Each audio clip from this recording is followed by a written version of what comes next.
तालुक्यातील ग्रामपंचायत जोळगा येथील सरपंच चेतन भेंडे यांनी एक ऐतिहासिक निर्णय जाहीर केला।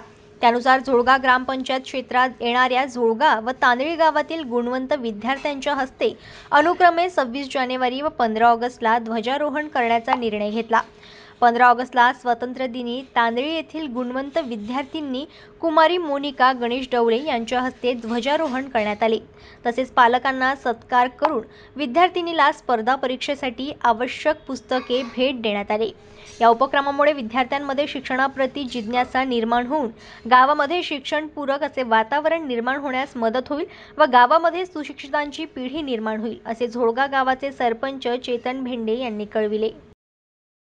जनमत लाईव्ह न्यूजसाठी वाशिममधून ज्ञानेश्वर वरघट यांची रिपोर्ट।